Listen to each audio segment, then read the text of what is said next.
You can see there are many different games you can choose from with this interactive system. Each game is going to display the title at the top of the screen, and it's going to have a series of different parameters listed. Let's go over those really quick. The colors are going to be what colors you want to choose during your game. So if you only want red to be displayed during the game, you can click on the red and turn off all the other colors. If you want red and green, red, green, and blue, and so on, just highlight the colors you want to be using. The number of targets is going to be listed as the number of targets you're using during the game. So you might only want to be using 2 targets if you're just looking left and right. And you can choose which targets these are, as each pod is individually numbered.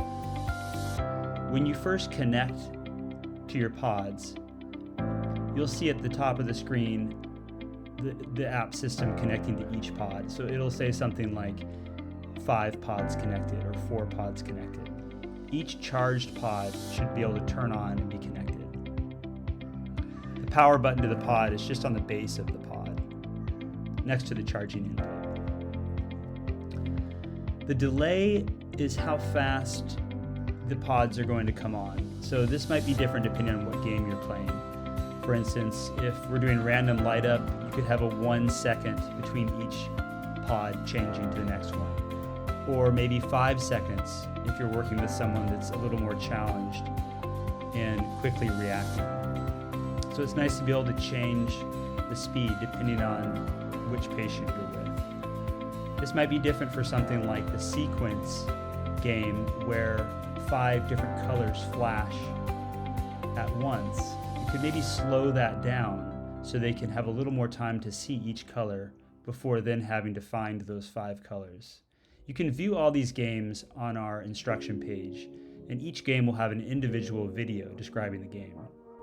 The timeout feature is just how long you want the pod to stay lit before changing. You can alter the speed to change the challenge of the game. This section right here is if you want a sound, an audible beep to be presented as each target turns on. So you may or may not want that depending on where you are and how you're playing the game. This also allows you to select whether or not you want a sound to emit when you touch the target, if you're using the touch feature. Where it says sensor, you can choose between laser and touch.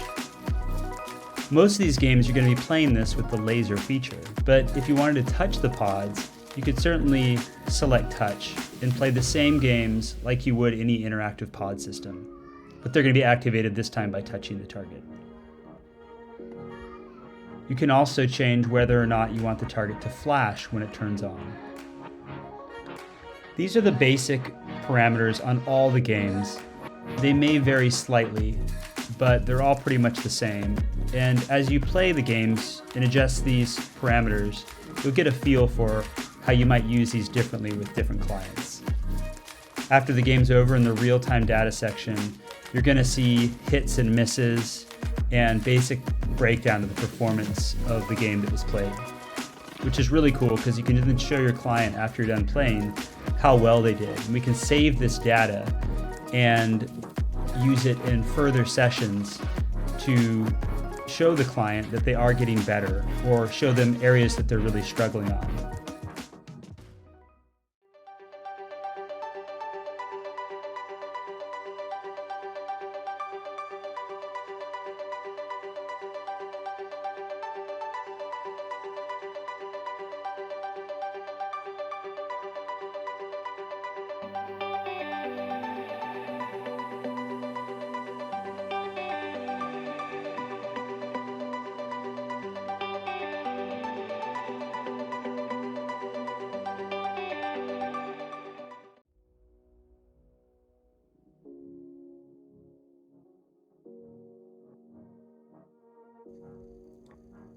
The Touch or Aim application allows the user to decide which targets they want to be touched versus aimed at with the infrared laser. B stands for touch. and A stands for laser. So in this game, we've only got two colors active, which are the first two, the red and the green. The red in this game stands for touch, and the green is to be hit with the laser. You can make this more challenging by adding more colors with different commands, or using more targets.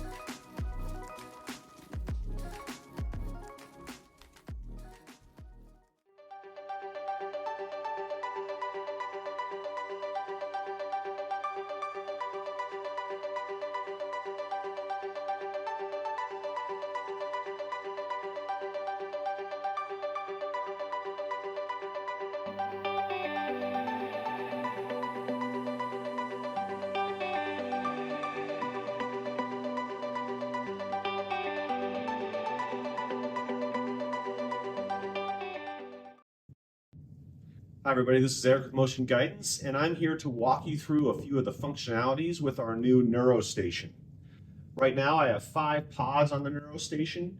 Each pod is connected to the NeuroStation with a magnet on a plate that will be on the back of the front fabric. Let's go ahead and turn these on and see how you can move around targets with ease. We turn on each pod with the on button at the bottom near the logo of each pod.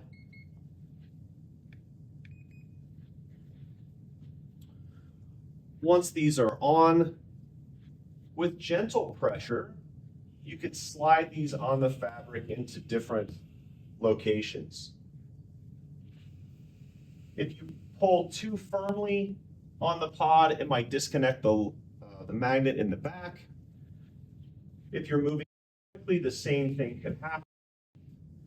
So you're just looking to slide these around into different locations that you desire for your patient. Simple as that. Now there will be part of the frame behind these red dots, corners of the yellow-orange butterfly pattern.